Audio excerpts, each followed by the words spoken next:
Right, morning. Welcome everybody. The first day for the rest of your life, something like that. Anyway, it's start of a new day, start of a new process. Hopefully, start of a new attitude, Lee. So I'm going to kick it straight across to you because it's all about attitude, and I hope your attitude's good this morning, even after Ed insulted you. So we just have to we have to see where that takes us this morning. But yeah, over to you. Yeah, so I mean, the phrase I'm hearing from people when I ask them, how are you? They say rolling with the punches. And I think, that might sound negative in ways, but actually that's what it is. Life is not coming at us in nice, gentle waves, lapping at our feet. It's a big, bold jab here and jab there in all kinds of ways. And so it's life coming at us, and it's also what we want out of life. It's our aspirations, our desires, our hopes and dreams, and the things that we feel we made for and want to create from and with our lives. And so this is by way of introduction to say that we are focusing on Tuesdays, on personal mastery. So what does it take for me as an individual to grow, to build myself, to create the life that I want, to face the giants that our lives, that are sometimes, come at us, and what does it take to achieve what it is that we want. And so these are the things that we're going to be focusing on Tuesdays over the next however long. I suspect it'll take us a while. I'm not sure. I think we're all a work in progress, and so it's something that we will continue to work with and to grow. So today we're looking specifically at just the concept of attitude. We're going to spend time over the next several weeks unpacking various elements and components and aspects of attitude. But I wanted to just focus for the moment on the importance of attitude. Why do people say that attitude is such a key ingredient or component to living a successful life? And we can talk about what does success mean, but it's not just about a successful life, but a life that is able to roll with the punches. And so I want to just quote three, when I say well-known, so people that I would say have experienced something of life and have something important to say and have been spokespeople in various sectors and industries. So the first is Maya Angelou. She says, if you don't like something, change it. If you can't change it, change your attitude. Yeah, so that's Maya Angelou. Then, the opposite end of the spectrum, but still a well-respected man, Norman Vincent Peale. Any fact facing us is not as important as our attitude toward it, for that determines our success or failure. And then lastly, again, very well quoted and very well known, Viktor Frankl, Austrian psychiatrist and Holocaust survivor, says, everything can be taken from a man or woman, I'm sure he means, but one thing, the last of the human freedoms, to choose one's attitude so that we manage better in tough times. To choose one's attitude in any given set of circumstances, to choose one's own way. So let me read it again. Sorry, I read the wrong sentence to finish off his quote. He says, everything can be taken from a person, but one thing, the last of the human freedoms, to choose one's attitude in any given set of circumstances, to choose one's own way. And so I think that's just by way of introduction.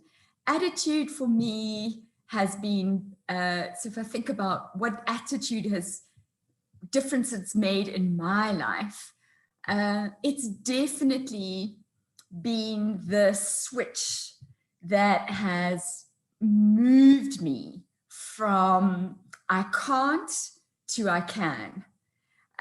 It's directed me away from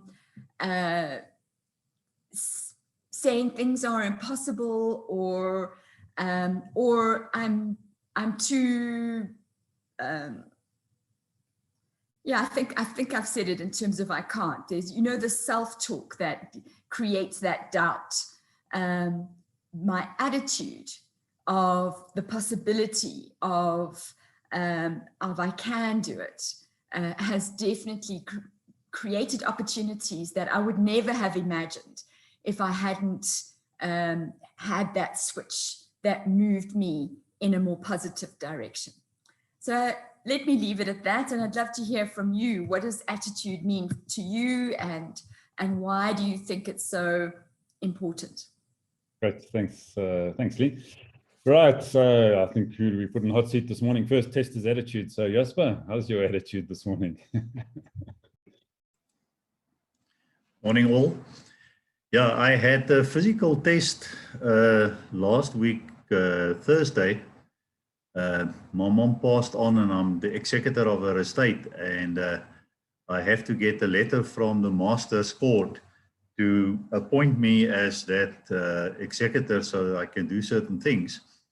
And every time I get there, they are not to get ready with the letter, and I wasted all that time and energy to get there. But this last Thursday, after a bit of back and forth, I got the letter, and I walked out of the court deep in thought about what's now the next step and my day ahead. And as I walked on the pavement, I was bumped by a young black man, and I thought, all right, you know, this is not necessary. And as I looked at him, he came to me and said, and he put his hand on my shoulder and say, "You guys can't just bump into us and think you can get away with it. So, you know, I'm now, this is unusual." And he walked away. And as I turned, I said, sorry. And I walked away. And as I walked away, I felt and my cell phone was gone. So that was my test. So I realized immediately what happened. And, you know, when I looked around, he just disappeared amongst the cars. So it was impossible to find him. So I had to deal with the situation. It has happened, so what? And then it was about, I desperately need my cell phone with all my numbers and all my contact details. So that now becomes my focus. And then that was the end of my day. So I drove back to Johannesburg to report it, only to find out at the police station, they say it'll wait, it'll take them 5 weeks to give me a what do you call it, a case number, because it's not in the place where the offense occurred. So I had, you know, my emotional energy in terms of patience is not that high.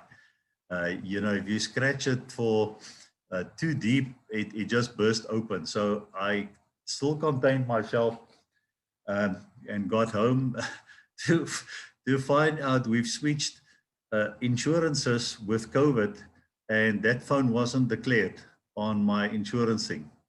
So so there I was to say, all right, it has happened. I don't have insurance, so what? I need a phone.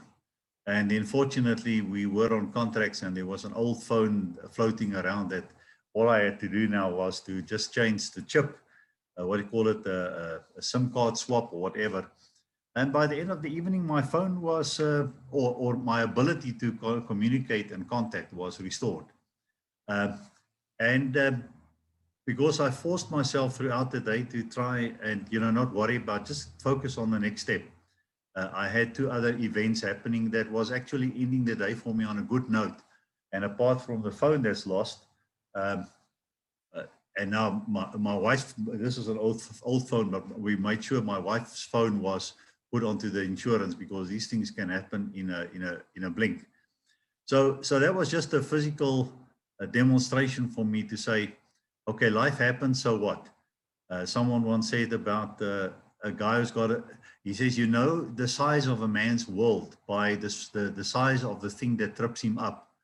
And I was thinking of a guy with a flat tire in the morning on the way to work. And wherever he now gets, he tells people, you won't believe my day. I had this flat tire, and he describes in detail for the next couple of days his flat tire. Now that's not a big world that man lives in if it all condensed to his flat tire. So I think life, like you say, it's going to happen, and it comes in. It's like if you sit next to the sea and that wave just keep pounding in, and couldn't care whether you black, white, poor, rich, whatever. It keeps coming, keeps coming. That's life. Now you can learn to swim and surf and take the next wave and become a pioneer, or you can choose to stress. I think it's there. The challenges are there to test us and hone us, to make us stronger for the opportunities that we are hoping to have and move forward to. And I was reminded of a little story that I heard when I was a younger distributor in New Life, but it's about this 2 boys in the same household growing up, and one just had an absolute miserable attitude, and the other one had a very strong positive attitude. And the mother was worried for the extremes, and she got to a psychiatrist, and he said, okay, we'll give them a test and prove to them that, like for the guy with a bad attitude, that life can be good, and with the guy with the excessive positive attitude, that sometimes life can be bad. And so they had a birthday on the same day, and the guy with the bad attitude was taken to a room filled with gifts. And he looked at it, and he immediately started complaining that it's not the right size, or this or that. So his attitude didn't change. And then they took the extremely positive boy to another room, which was filled with horse manure. And this guy got excited. He dug into the horse manure, and he started to scratch into it. He said, with all this manure, there must be a pony nearby. So I think, it's how we look at life, and that is what, and there's a last saying that your attitude determines your altitude. So it's a thing in flying a plane. So I think it's your choice, but the one definitely has got more rewards. The positive attitude has got more rewards than to be stuck in a negative attitude. Great, thanks, Jasper. As long as that room isn't, those rewards isn't a room full of horse manure, I'm happy. So, yeah. All right. So, Laura, how's your attitude so early in the morning? I have an attitude of gratitude. I have a story for you. I hope I haven't told it already here. And I think it's how you look at it. So there was this farmer. Let me know if I've said it earlier. It's early, sorry, beg your pardon. So there's this farmer, right? And he's got this beautiful stallion. And he takes it, he trains the stallion, to go to like an equestrian event, and so they go, and the stallion wins first place. And he comes home, and the neighbors are like, that's wonderful, this is so exciting, yes, this is amazing, aren't you happy? And the farmer says, who's to say what is good or bad? Okay, so a little confused. I mean, your stallion just won the world trophy for beautiful stallions and whatnot, the world championships, and so they're confused. It's no big deal to the farmer. Okay, so the farmer's with the stallion, and all of a sudden there's a bunch of robbers or thieves that come in and try to take the stallion, and they succeed. And now this award-winning, this prize stallion is taken, is abducted, and the neighbors come, oh, this is so terrible, I can't believe this happened, aren't you upset, and what will you do now? And the farmer says, "Who's to say what is good or bad?" It's perplexed the neighbors. What's this guy? You know, it's no big deal. He wins a trophy and then doesn't, and then it's not a big deal that the trophy winning stallion is abducted. Okay, that's bizarre. Well, while the thieves have the stallion, there's a big storm, and the stallion gets spooked and is able to flee because the buildings and the dwellings are damaged. And on the way back, the stallion finds its way back to the farm, and on the way back, finds this beautiful mare and brings her back. So the neighbors come, and not only are they excited for the farmer because he got his stallion back, the stallion wanted to come home, so it's found the stallion, but it also brings this beautiful mare. So, oh, you can have children and, you know, little ponies and all that, and so you can be productive, and maybe you'll win another trophy and whatnot. And the stallion's like, oh, that's right. The farmer says, "Who's to say what is good or bad?" There's a lot of activity going on in this town, in this very rural town. So the farmer has the son, and the mare isn't necessarily tame yet. She's kind of, you know, she's a little younger, and she's got a little side to her.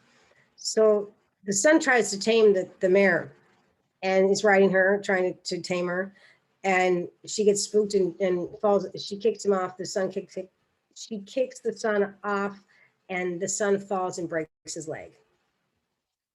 So the neighbors again, "This is terrible. But you know what's going on? I can't believe this is good. This is bad. Things happen, and like this wonderful event happens, and not so great, and then a wonderful event and not so great." And the farmer says again, "Yeah, who's to say what is good or bad?" So within the country, this awful war breaks out, and the draft is ensued. And the folks come to the farmer's farm and says, "Oh, well, we're coming to take your son. We find out he has a broken leg." And the neighbors come and they said, "This is great. Your son doesn't have to go to war now." And the farmer says, "Who's to say what is good or bad?" And it's all about how you look at it. I mean, you can have a great event according to some, and it might not be helpful, or it might just completely rock your world and change everything. And it's depending on what you make out of it. You can have an awful event, and who's to say what is awful for one person? I mean, marriages can be a joyous event, maybe not. Having a child is very stressful. So graduating from college or high school or whatever, a promotion or raise, whatever it is, it's all how we look at it. And with attitude, sometimes there's gratitude. Sometimes it's not. It's attitude. It's all perspective. I am Laura. I am complete. And who's to say whether that's good or bad? Oh, no. That's a bedtime story. Thanks. Your bedtime. Yeah, we're trying to wake up. You're trying to stay awake. So who's to say whether that's good or bad? I don't know. But all right, good. So Thabiso, what's your attitude like this morning? I think that attitude is so important, you know, because it defines destiny, you know. It is destiny itself. This is because, you know, attitude is a mindset. It is your habits. It is your thought patterns. Attitude is a kind of state of being, you know. There is no such thing as the future or the past. You know, I think those are just words to explain what is, you know, what already is, you know, what we already have, what we have, all that we have is the eternal now, you know, so we have to live in the eternal now as best as we can, you know, and to be successful in life, in any endeavor, you know, you have to be successful today, now, because like I said, we only have the eternal right.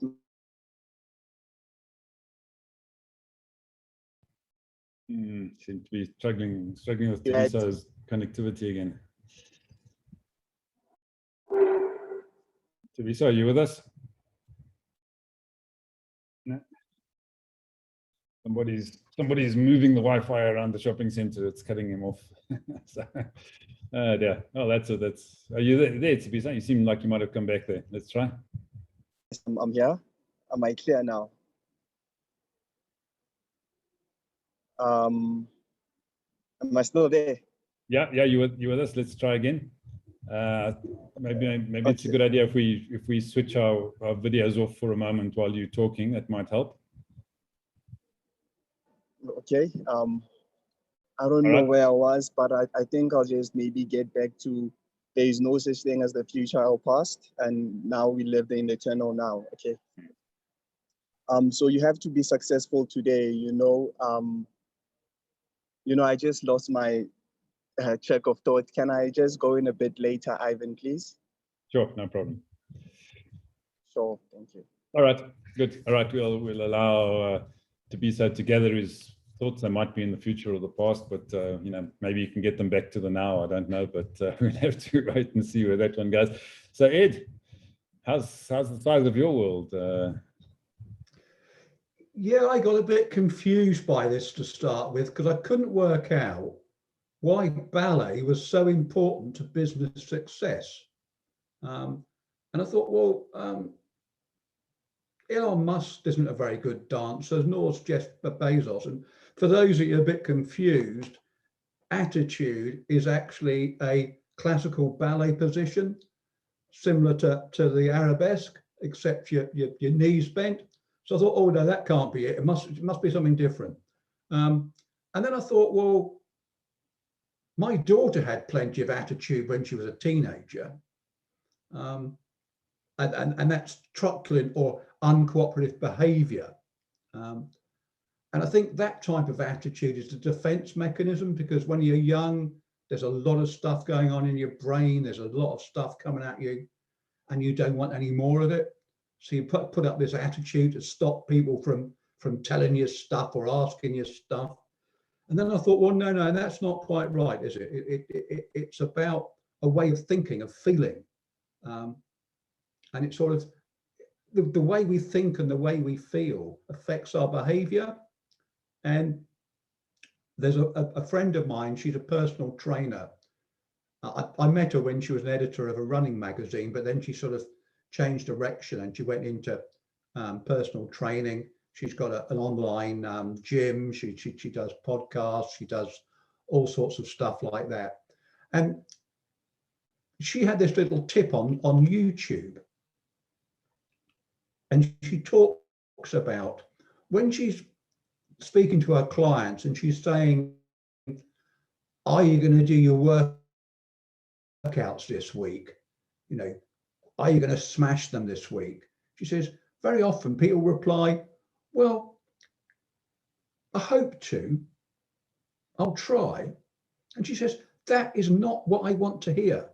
She said, the language we use, the words we choose have real importance. And what they're saying by that is they're not going to. They're leaving themselves a door. They're leaving themselves an out. And they need to shut that door, because if you leave yourself an out, you're going to take it. And those people are saying, when they say, I hope to, I'll try, they're saying, I won't. And she makes it even more dramatic by saying, imagine you were considering your wedding vows. And I think I've said this before. And you're talking to your partner and you're saying, will you be faithful to me?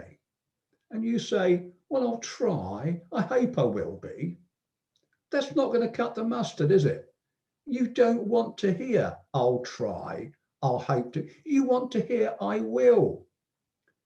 And that's the sort of thing you should say whenever you're tackling anything. It's not, I'll try, I hope to. It's, I will. Okay, things might happen that deflect and you might not be able to do your exercises because you break your leg or something. And who's to say that's good or bad? But, at the point of commitment, it's, I will. And that's the attitude.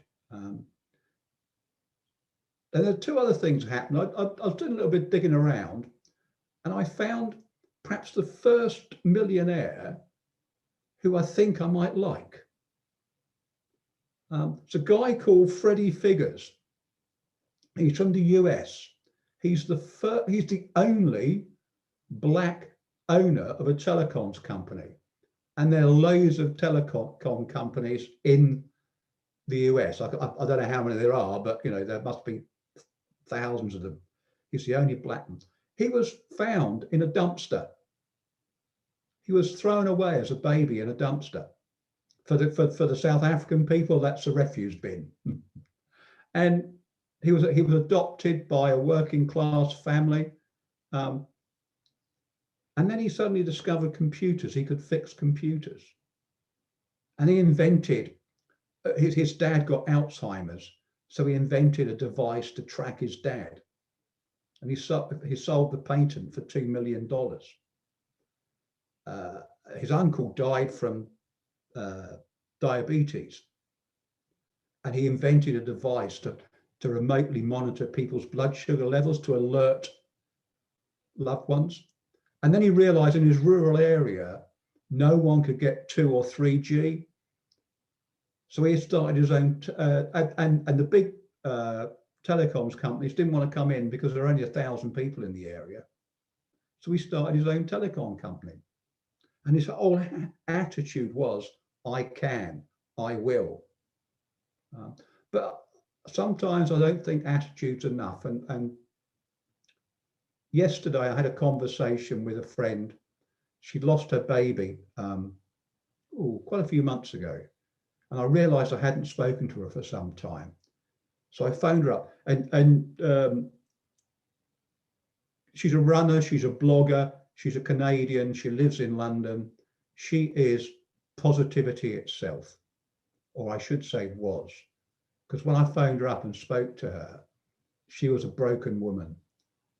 And I don't know how you get over that sort of stuff. So I think sometimes you can have all the attitude in the world, and then a punch comes, you can't roll with it, it just knocks you out. It was a very difficult conversation, but it was a conversation I was really pleased I had, because she was telling me that none of her friends keep in touch because they don't know what to say. So yeah, I think we all have to be positive and we all have to say, I will. But at times, I think we just need to realize that life can throw a curveball and you just need to hug someone. So that's my thoughts on attitude, and I'm off to practice my ballet later on. And you will. Don't period too much, you might stumble. I don't know, but that could be an interesting sight in its own. So yeah. Right, Trevor, how's your attitude this morning? Oh, no, listen, I'm sitting in here for the bright sunlight and look at the sun's blooming attitude, for goodness sake. It's disappeared behind clouds. I mean, you know what? I was thinking on this topic, and I'm just going to add here, in the chat facility, that I grew up in a time where people would turn around to me, and it would come from my old man. He was a boxer. If you don't change your attitude, I'll change it for you, my boy. I don't know if you've ever had one of those things. I had it regularly. And then when I got into sports and that sort of things, I mean, these coaches that I got involved with, they must have trained with my old man, because they'd also turn around. If you don't do what I say, you know, we'll kick you out there. In other words, if you don't change your attitude to suit my game plan, as the coach, we'll have you out of there. But the problem with being brought up by a boxer would turn around and say, hey, listen, there's no such thing as can't, and all of those sort of things. It really infused my attitude back. So whenever anyone turned around to me and said, if you don't change your attitude, I sort of gave them an attitude wake up back, which it was what I actually grew up with. And it started getting me into business, and I recognized that there was very much a difference in attitudes when you start leading the growth of businesses. And that started getting me to recognize a couple of things. I mean, I talked yesterday about actually developing the Academy of Learning, where I spent 90 days of pure focus to actually get into my mind what I wanted to achieve. And that became the largest education franchise in the country back in the late 80s. And we put 80,000 people into business. And what we recognized at that particular time is that the industry was turning around and saying, hey, please, man, if you can just find someone for me that's got a great attitude, that shows initiative, that is totally inspired by what they do, and also inspires others to actually do things and grow the business. In other words, show leadership.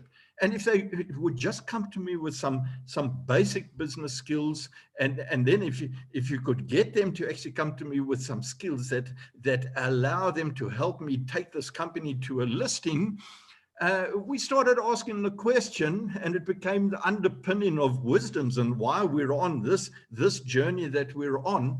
And this question sort of rose up 20, 30 years ago, and we've refined it. And the question we ask, if someone came along to you like that, with attitude, initiative, inspiration, leadership, basic fundamental knowledge, business mastery, and either came to you or they were within your organization, the question we ask is, would you hire them or fire them? So, anyone with any savvy would turn around and say, hey, that's the person that I want. And we started asking the questions for ourselves then is, well, what makes for great attitude? How do you stimulate initiative, inspiration? Where does that come from? How do you help people with that? And it's interesting for me that no one would actually turn around to you and say, hey, I'm happy to really recruit someone into my company that's got a bad attitude, that no initiative, not inspired. I mean, those people are never going to be employed. So how important is attitude to the success of a business, which might or might not have been this topic? I think it is vitally important. And what we have to do is we have to try and analyze, well, what is this attitude? And Laura, for me, began with attitude is all relative. And we have to try and work out what is the expectation of attitude that other people have. And if you're unlike me, do you want to conform? Or if you don't conform, what do you have to do to maintain a great attitude? And that maybe you either conform into what other people want you to be, or you're going to be the type of individual you want to be, and then maybe you've got to build your own entrepreneurial company that allows you to express what it is you want to be. So, I mean, this is a topic that is fundamental to success in life, and either being employed or being a Jeff Bezos, a Musk, someone who actually was found in a dumpster somewhere. Strangely enough, I must have been looking at exactly the same link because I was looking at millionaires and billionaires who had gone to Google and just typed that in there yesterday. Ed, we must have been on the same wavelength, because I was looking at millionaires and billionaires who actually grew their operations from a base of being homeless. It's quite incredible, the number of people that have done this. What is the attitude that they took to actually drive themselves to be where they wanted to be? I think that's what people are looking for in life. Good, thanks, Stuart. Right, Thabiso, are you back with us? Do you want to pick up where you dropped off? Yes. Okay. I think that attitude is like, character, and character is like destiny, I think I'll just talk about the world's fastest man and Usain Bolt, Usain Bolt had like 2 competitions a year, but he practiced every day for those competitions, So that is what, attitude is, it is a state of wanting to be more. It is consistency. It is being there constantly, it is fighting, attitude is a state to want to be more, when you have a why, how is not really important, and attitude.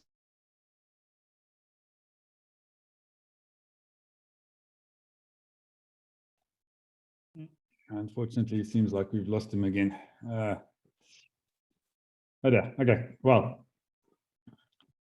No, looks like he's gone completely. Okay, back. Are you back, Thabiso? Something's not working well with your Wi-Fi this morning. Yeah, something is, I don't know what's happening today. Let me try again one more time, you know. I think that attitude is carrying. I'll talk about Usain Bolt, the world's fastest man. He would run like 2 to 3 competitions in a year, but he practiced every day, you know, because that's what attitude is. It is a state of mind. It is wanting to be more.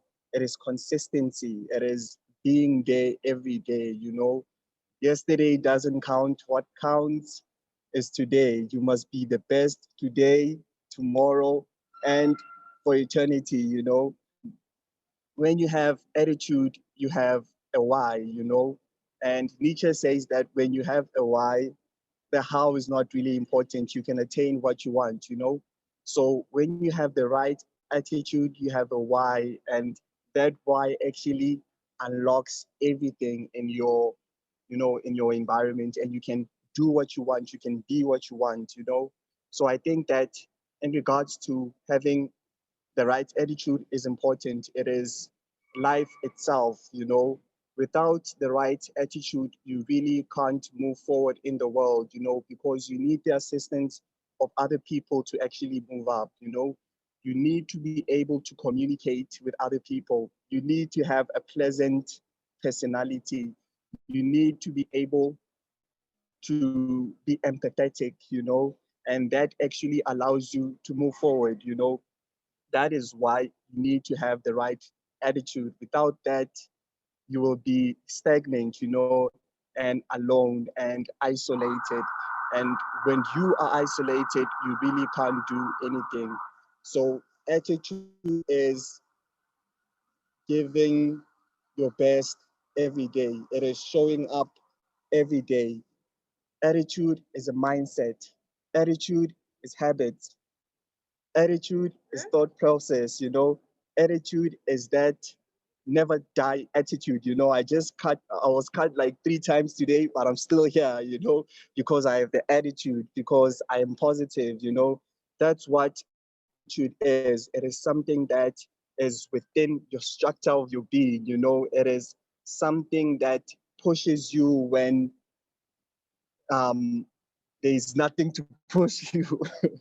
You know, it is everything. You need to be able to adapt, you know, because there have been countless businesses that actually had a different business, you know, they had to adapt and try different things, you know, and that is based on attitude. These guys actually had a better attitude and changed their business model to actually, you know, thrive in the new environment. So that is what attitude is about. It is a state of mind. It is a state to be better, to do better. It is consistency. It is every day. It is no excuses. It is winning. It is being the best. It is being the greatest. And I think that's just my contribution for today. I don't want to be cut off. Thank you, Ivan. Thanks, Thabiso. Yeah, I think nothing left to be said. You've said it all. There you go. Well done. All right, fantastic, folks. So Lee, just a quick, what is the topic for tomorrow morning? So just to say that next week's topic follows on from this topic. So on Tuesday next week, we will talk about what is the secret of success. And then tomorrow, I thought, let's play with this. I will, I can, I can't, I'll try, I hope. And are there some stories that we have from our lives where we've moved from I can't to I can, or I'll try to I do, or I did. So let's play with those words tomorrow. All right, thanks, Lee. So yeah, go and play with words and try, do. Maybe you can, maybe you can't. But to join us tomorrow either way, if you can. But maybe you can't. But you know, but to try and see how it goes. And we'll see you tomorrow. Cheers, folks. Have a good one.